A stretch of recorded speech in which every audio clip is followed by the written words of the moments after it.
Good morning, this is Paul from Hot and Humid Hydroponics. Today I found it really interesting to kind of go over some of the spring gardens plants that really have been overlooked, which are doing phenomenal. So for most of you who know, I kind of went and got a tower system between after last season.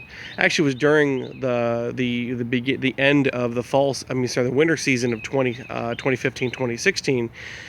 However, my tomato plants were so large and so overwhelming that I just didn't feel like I had the time to go ahead and start a brand new system that I was unfamiliar with. So I started this in the spring here in Florida, which is our first season of the year. And it typically goes after the last frost in February. Yes, we do have a little bit of a winter in Florida. Sometimes you can get away with it by just covering your plants, but typically most people will not plant until after that frost happens. It's usually around the third week of February, maybe the second week. What we're looking at here is empty towers. These towers were full of bok choy and lettuce, and I'll be putting some bok choy in here very soon. However, most of the lettuces here in Florida are pretty much done. We're starting to see daytime temps of around 90, unless it rains or it's cloudy outside. It'll be 90 degrees or close to it during the daytime. And it's only in the middle of May. So as you can tell, 30, 40 days for a head of lettuce to go. It's going to be pushing into mid-June. It's just not going to be a pretty sight. A lot of it will go to bolt. I will be testing some bolt-resistant varieties, but I'm not going to plant a whole field to waste all that pelleted seed and see how it goes. So again, it's going to be more of a trial and error and more of a learning type grow versus anything else. But that's not why I'm doing the review today. Today I want to do the review of showing you what drain to waste looks like in 4-gallon buckets. So these plants went in as, I would say, 6-inch starts. I got these plants from multiple varieties. I've talked about them before. One of them is from the manager over at Worms Way. This is this plant right here. This is a tycoon tomato. This is more of a beefsteak type tomato. Not huge though. It's not like it's not like a mortgage lifter where you can literally take somebody out with it. This is more of like a 6 to 8 ounce slicer. They can get up to 10 ounces, but we'll see what the biggest one this year will be. These other ones are more of cherry tomato varieties. Now it's only 2 of them, okay, but they have gone absolutely bananas. And I'm trying to cut them back. I'm going to be doing a lot of trimming today on them. However, they're flowering and growing beautifully. All I've done here is very simple. I'm starting to really appreciate drain to waste hydroponics. And I know that's not something we necessarily started here with. And in some people's cases where wasting nutrients, or what seems like wasting nutrients, is not really their first cup. I will tell you, this has been a very successful run of this style. And what it means is this. There's no recirculation. I've just got my hose coming off of my top of my feet, my towers here, sloping down. It's not the most ideal setup because I actually want to independently integrate these in their own setup. But the bottom line is that what I've got here is 50% perlite, 50% vermiculite, roughly, and I got those in 3 buckets. I threw the seeds, started the plants that were in soil back probably about the beginning of March. I would say probably right there at the end of February, about mid-March. And I bought, right about the time I got these towers set up. So I would say, I think it's about the March 10th, March 15th. They have grown exponentially. They've grown very well. They're very healthy.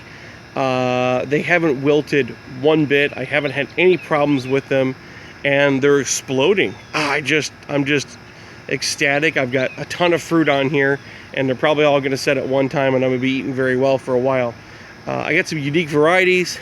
You can see the tops of these right here to give you some indication. These are going to be, this is actually blue. The camera's not picking it up, but they are blue, and they will be, I've already eaten a couple of them. They're very sweet. They're literally as blue as a blueberry. No lie. And these are more of a sun gold. Actually, they're called blueberry tomatoes for that reason. And these are a sun gold. They're about that yellow, and they'll be getting just a little bit brighter. But other than that, Those are also a very sweet variety. I've really liked these varieties. These came over from Grace's Hydroponics over there in Temple Terrace, and they've been super helpful and very nice to me, and I bought a couple plants for them. They're great people to see. They get to do all kinds of stuff over there. It's more than just hydro.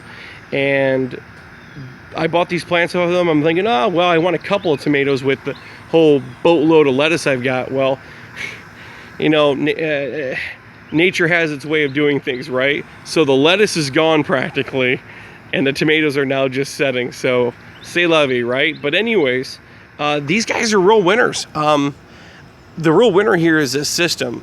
Being that I don't have to worry about nutrients recirculating, each time these plants take a sip, it is perfectly calibrated nutrition, okay? When you're recirculating for 10 days, you know, obviously some elements are going to come out of whack with the other. Some elements are going to eat more than others. You might have a plant dining on cal nitrate, calcium a whole lot more than, say, other things, and it throws the mix out of whack. And so you can actually, depending, especially during the warmer seasons, you can have such a high water intake that you wind up getting like stunted nutrient, nutrient block. Or nutrient lockout, as they call it. And ultimately what it means is that one nutrient comes into so much concentration that it starts blocking the plant from the ability to feed. Sometimes water is, they take up water as well, or makes it very difficult. When you do it this way, this is a one-way path. So every time it's getting that perfect balance, every single drip. So I am getting probably more blooms than I've ever seen. So the question is here is that if I were to keep on doing circulatory system, which I really like, okay, don't get me wrong, my Dutch buckets are doing awesome. I've got no problems with them. My peppers are coming in fantastic. Do I, further expansion wise though, it's cheaper, it's easier.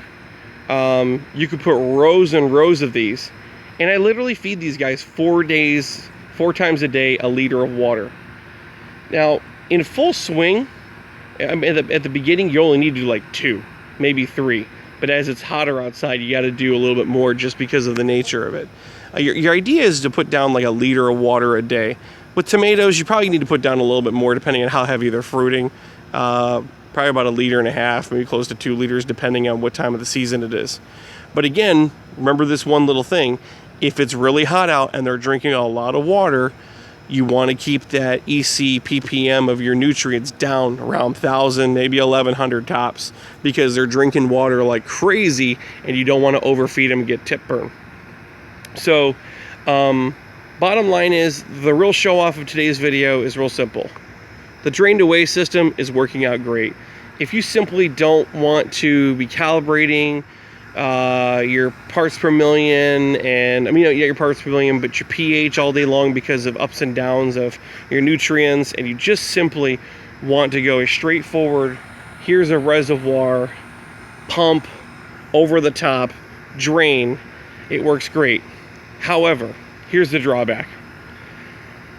I'm seeing versus how much I'm having to swap out over here during heavy fruit, which is around, pardon me, probably every 7 to 10 days, and probably having to fill this 55 gallon maybe once every 3 to 4 days.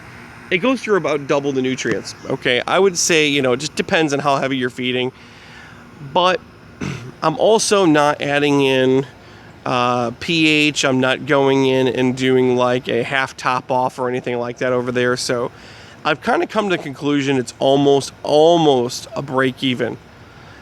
Between the extra expense of running things over here, this literally only running 4 days, and the simplicity behind it all, as long as you're sourcing your nutrients wholesale or getting them on a commercial grade, meaning that you probably shouldn't be spending more than $2 per finished 100 gallons, maybe $3 tops, you'll benefit financially from this system.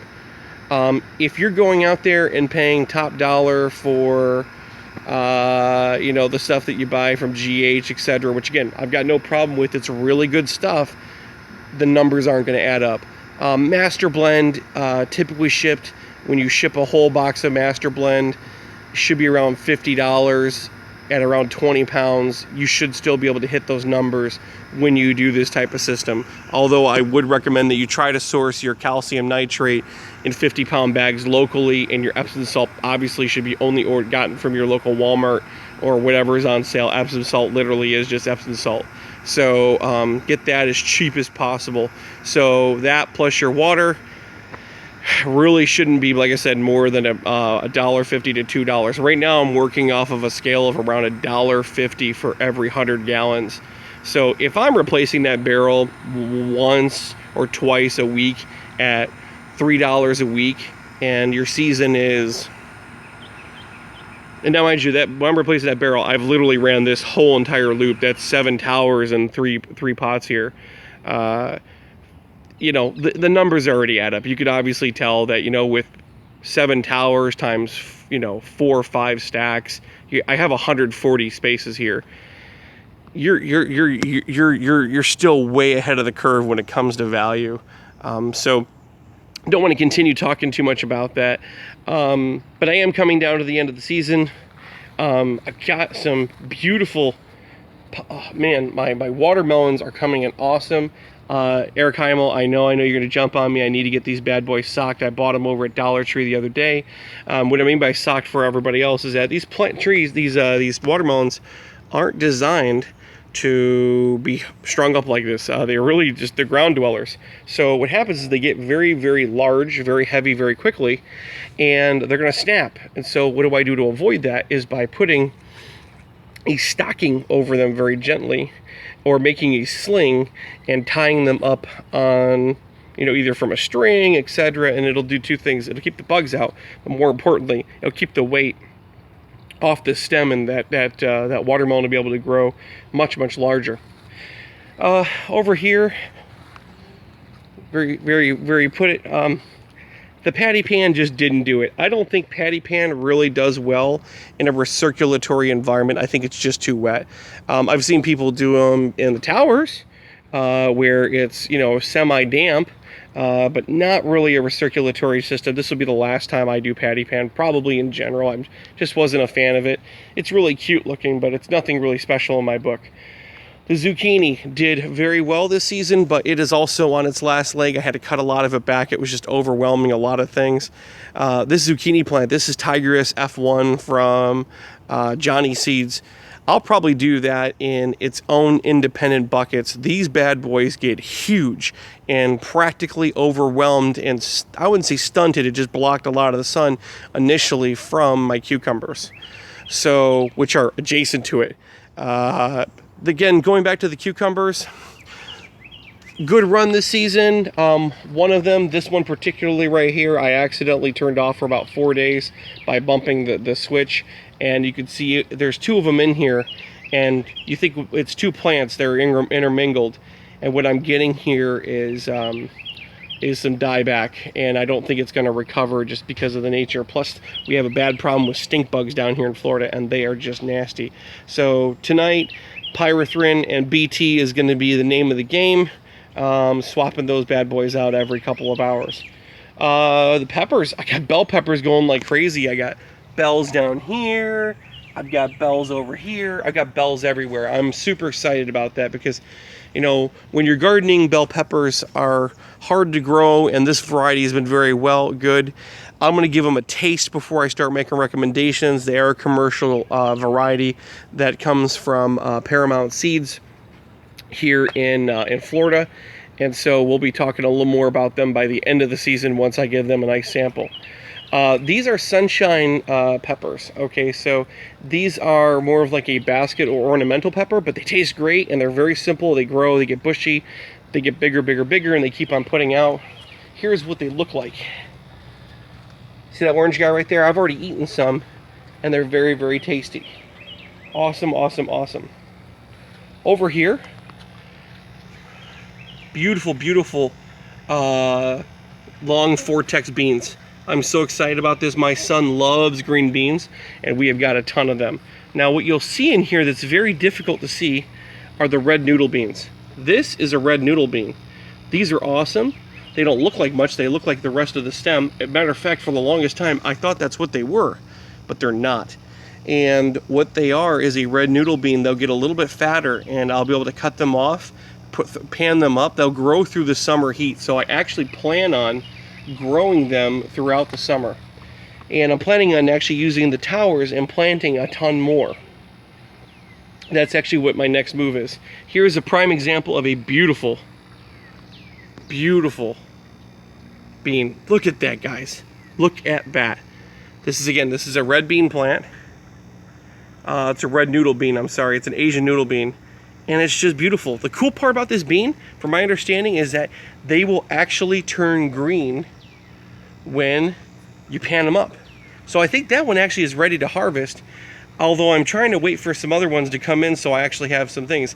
I'll probably mix them up in a red-green type cook in a little bit of a stir fry, and they're going to be awesome. But look at that. That literally is like over a foot long. Man, I am stoked. This is so beautiful. Interestingly enough, although this is all hydroponic, when you get a couple of good solid rain days and everything is in its proper order, everything seems to explode. It's strange. You would think these plants would get plenty of water, but when the rain comes and it's nice and dark like this, aside from having to worry about fungus and powdery mildew and stuff like that, which you do have to keep in check, these plants just thrive. So anyways, this is my backyard. As I always say, my family does live here. There's nothing professional about this setup. You can do it too. You know, look at the size. Again, I always like to show this off. I'm not doing much in this little bit of size. Yes, I can pick up a little bit. I have 3 kids. It's a little difficult, and the family likes to play out here. So bear with me in a little bit of my mess. Thank you for allowing me to share my garden with you guys this morning, and have a great day.